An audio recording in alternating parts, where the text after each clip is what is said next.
Bonjour, dans cette vidéo, je vous propose d'explorer un des volumes respiratoires que nous avons décrit précédemment, qui est le volume de réserve expiratoire.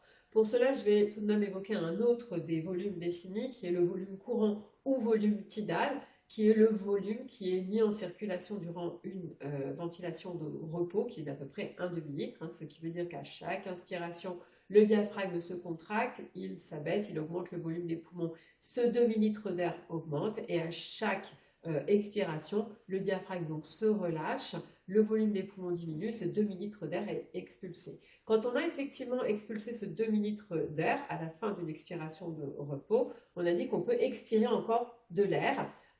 Cet air supplémentaire qu'on va expirer, c'est justement lui qu'on appelle le volume de réserve expiratoire. Donc si je le fais, je me situe enfin ici d'une expiration de repos et je peux expirer davantage d'air, c'est ce volume de réserve expiratoire. Comment est-ce que cet air est expulsé? On avait dit que ce qui fait sortir le demi-litre d'air, le volume courant dans une expiration de repos, c'est simplement la relaxation du diaphragme. Là, par contre, pour faire, donc c'est quelque chose de passif, par contre là, pour faire sortir ce volume de réserve expiratoire, eh bien, il va être nécessaire de contracter les muscles de l'expiration, parmi lesquels on trouve notamment les abdominaux, et c'est à cette condition seulement de recrutement de ces muscles expirateurs qu'on va pouvoir chasser ce volume de réserve expiratoire de nos poumons.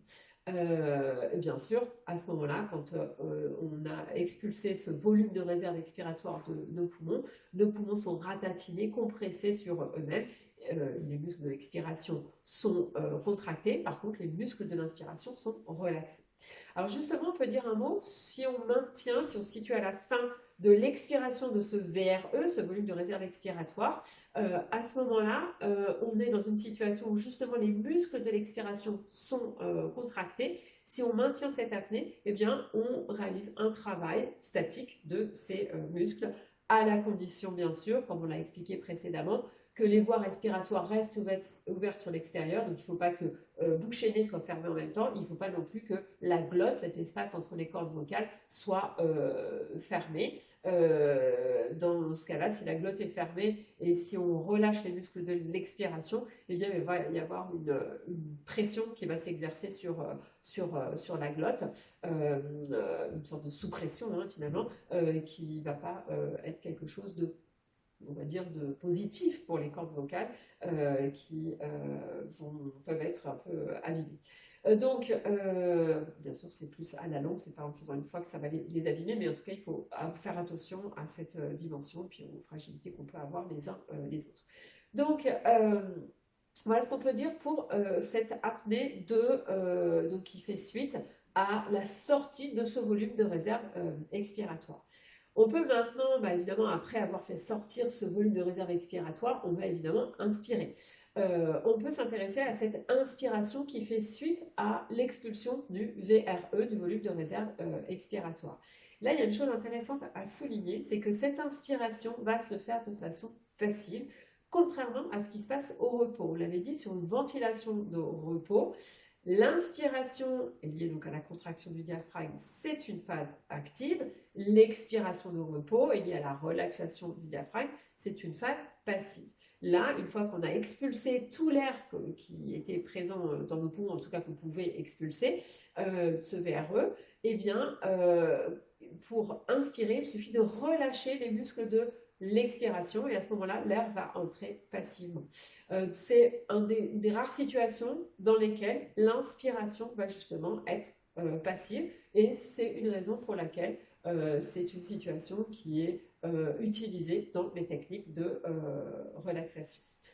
Alors, rappelons aussi une chose que j'avais déjà évoquée dans la vidéo précédente sur le volume de réserve inspiratoire, c'est que dès qu'on travaille sur ces volumes qui sont au-delà en fait du volume courant, au-delà du demi-litre d'air, il faut toujours faire attention à ces mouvements qu'on réalise parce que le risque c'est de créer des déséquilibres dans les proportions de gaz qui sont présentes dans le sang, avec en particulier le risque d'une baisse de la quantité de CO2 dans le sang, donc d'une situation d'hypocapnie, qui entraîne une élévation du pH sanguin, ce qu'on appelle une alcalose donc respiratoire, puisque d'origine respiratoire, ce qui peut créer des vertiges et d'autres troubles, comme je l'ai déjà évoqué. Donc il faut toujours travailler, on va dire, que ponctuellement, en fait, ces respirations, en faire une ou deux, voire deux, trois de suite, mais pas tellement plus, parce qu'on peut assez rapidement expérimenter ces désagréments. Alors, évoquons aussi un autre moyen de travailler sur ces muscles de l'expiration. Une fois qu'on a expulsé tout cet air, au lieu de laisser l'inspiration se faire passivement, on peut la moduler, la modérer et la faire progressivement. Dans ce cas-là, on va utiliser nos muscles de l'expiration pour freiner justement ce mouvement de l'inspiration.